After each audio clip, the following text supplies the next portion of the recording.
Qu'est-ce que le processus de diffusion électromagnétique? Comment l'accélération d'un électron devient-elle visible? Comment l'accélération instantanée d'un électron produit-elle un photon?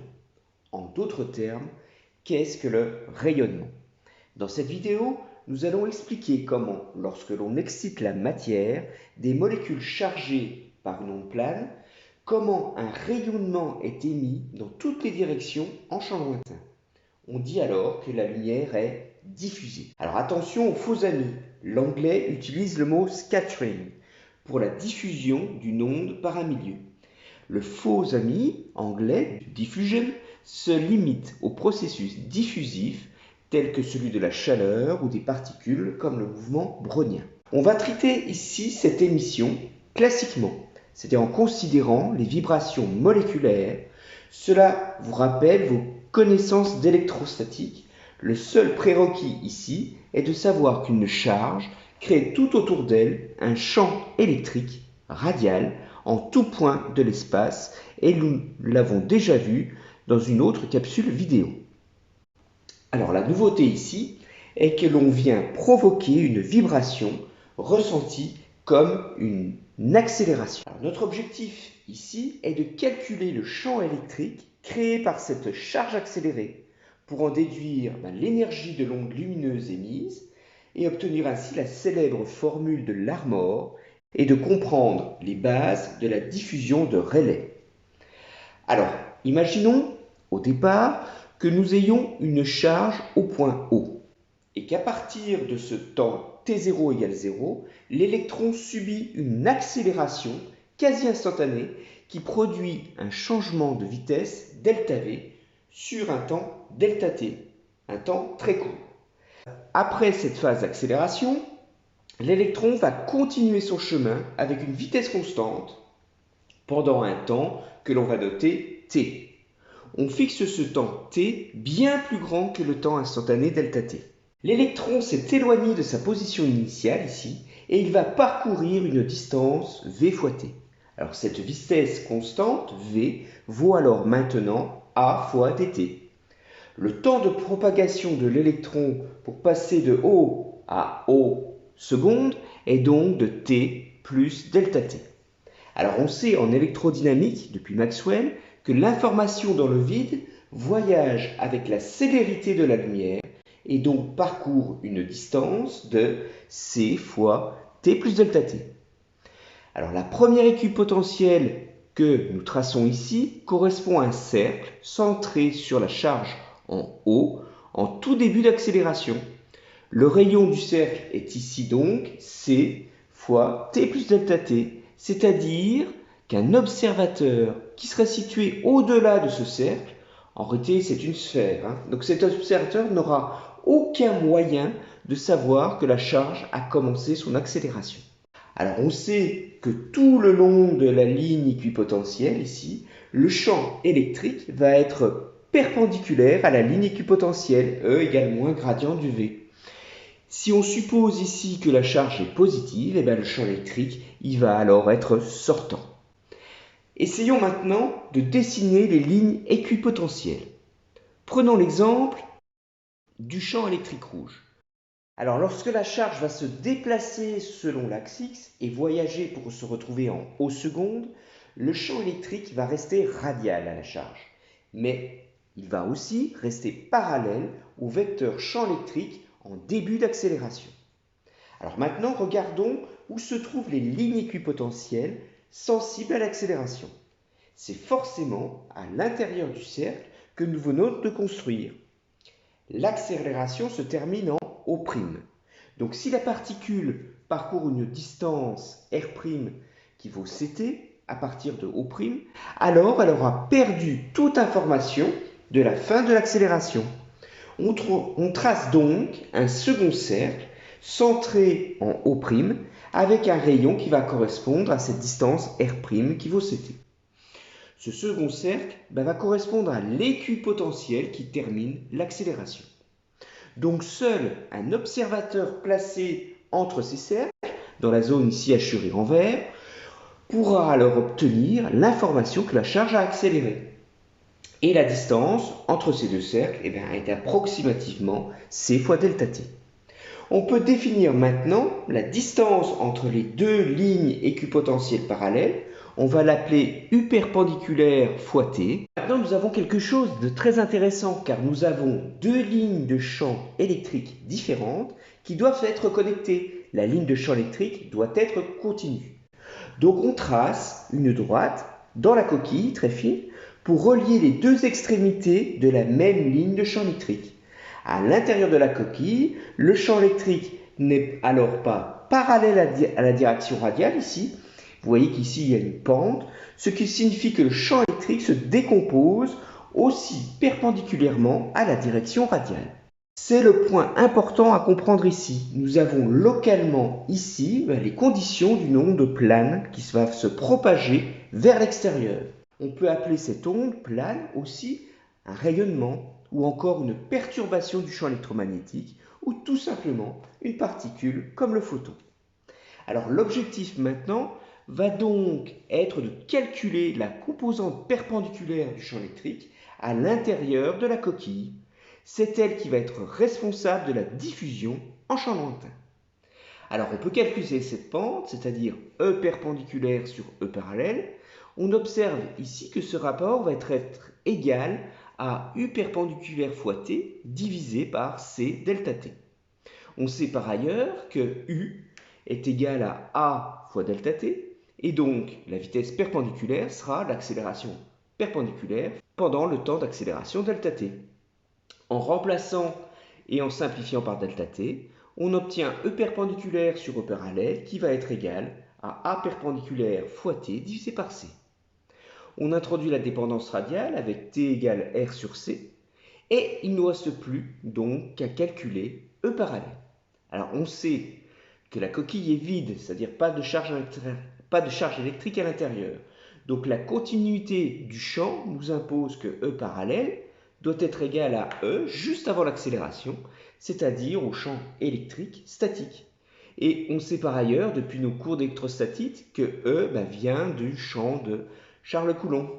Donc E est égal à K fois K, la constante de Coulomb, fois Q divisé par R au carré.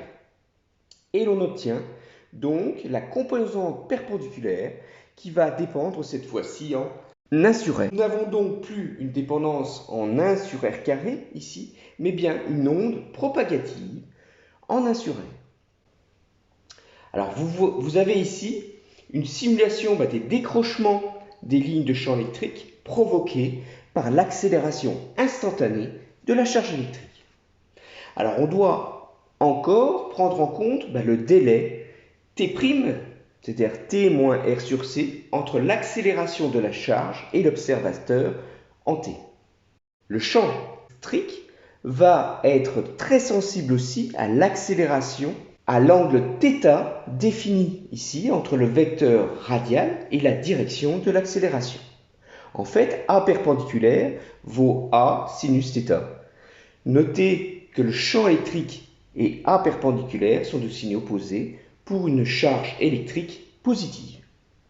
Si l'on veut obtenir l'énergie de ce rayonnement, il nous faut calculer le vecteur de Poynting qui donne le flux d'énergie véhiculé par l'onde. Autrement dit, combien de joules par seconde sont émis par une aire en mètres carrés. Ça revient à calculer la puissance rayonnée qui traverse une petite surface élémentaire dans une direction donnée. Alors notre champ électrique a été mis dans le plan de votre écran, donc le champ B est dirigé dans un plan perpendiculaire à l'écran. Vous voyez qu'ici il rentre dans l'écran. D'après l'équation de Maxwell-Faraday, pour une onde plane, on peut facilement déduire que la norme de B en fait est égale à la norme de E divisée par la célérité de la lumière. Donc E étant perpendiculaire à B, le vecteur de Poynting se réduit à epsilon 0 fois C fois E carré. Alors on peut réinjecter ce que nous avions calculé pour E perpendiculaire et l'on obtient que pour le vecteur de Poynting, il est proportionnel au sinus carré de l'angle θ. C'est-à-dire que le rayonnement ici n'est pas du tout isotrope. Vous voyez, pour θ égale 0, quand on regarde dans la direction de l'accélération, il n'y a pas de rayonnement. Et le rayonnement, lui, va être maximum pour θ égale 90.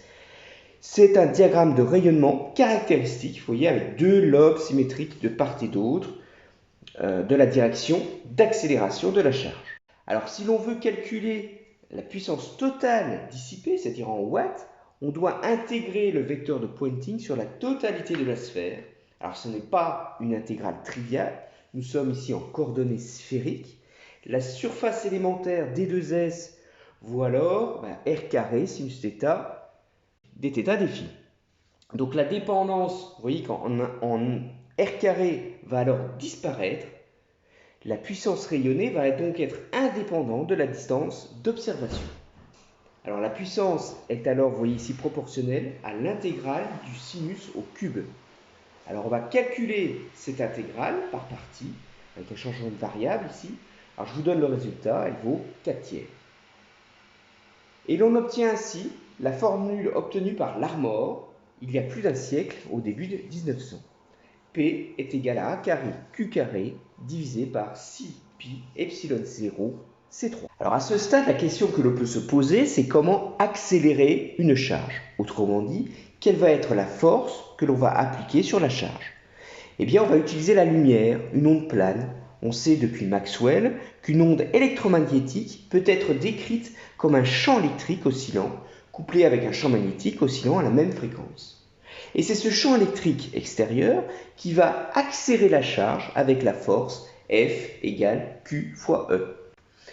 On peut se placer dans le cas du modèle de Rutherford. La charge que l'on va considérer est l'électron, et donc c'est une charge négative dont on connaît aussi la masse. Donc l'électron est élastiquement lié au noyau. On peut donc considérer une force de rappel, restoring force en anglais. C'est la force, normalement, c'est la loi de Coulomb, mais on va simplifier ici encore en considérant que la force reliant l'électron au noyau est proportionnelle à la distance qui les sépare. Autrement dit, la force est donnée par la loi de Hooke, c'est-à-dire en multipliant une constante de raideur d'un ressort, K, par le déplacement de la charge. Et il existe une fréquence interne pour cette vibration, oméga 0, donnée par oméga 0 carré, qui est égal à K sur M. Donc on va remplacer K par M oméga 0 au carré. Alors pour des raisons de simplicité, on ne va pas considérer ici des forces de frottement. Si l'on applique la seconde loi du PFD, du principe fondamental de la dynamique de Newton, vous reconnaissez de suite que le mouvement de l'électron peut être traité comme un oscillateur harmonique forcé. Donc la solution de cette équation est de la forme x égale a cos oméga t, avec grand A, donc l'amplitude d'oscillation, qui va dépendre du rapport Q sur M, qu'on connaissait depuis Thomson, de E0, l'amplitude du champ électrique de l'onde plane, et de la pulsation interne de la molécule oméga 0. Alors ce que l'on veut, c'est l'accélération A, donc il nous faut dériver deux fois cette expression de x, donc x 2 points, et cela va nous donner moins oméga carré fois x.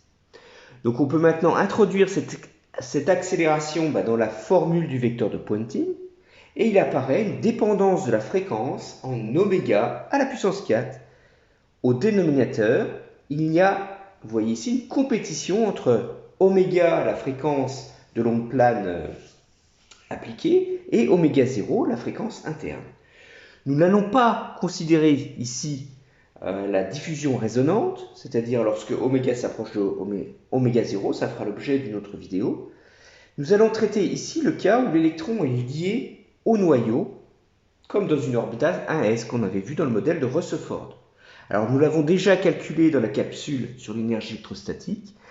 Oméga 0 se situe alors dans l'UV avec des longueurs d'onde de l'ordre d'une centaine de nanomètres. Si l'onde incidente est typiquement dans le visible, 500 nanomètres, alors oméga 0 dominera oméga 2. Ceci sera valable si la longueur d'onde incidente est bien plus grande que la taille des objets diffusants. On retrouve ici ce qu'a obtenu Rayleigh. La puissance diffusée par une charge accélérée dépend de la fréquence à la puissance 4. Ou encore, on peut écrire ceci, en fonction de la longueur d'onde, la puissance va décroître très fortement avec la longueur d'onde, 1 sur lambda 4. Si l'on considère que la fréquence du bleu est 1,5 fois plus grande que le rouge, la puissance diffusée par la lumière bleue est 5 fois plus grande que le rouge.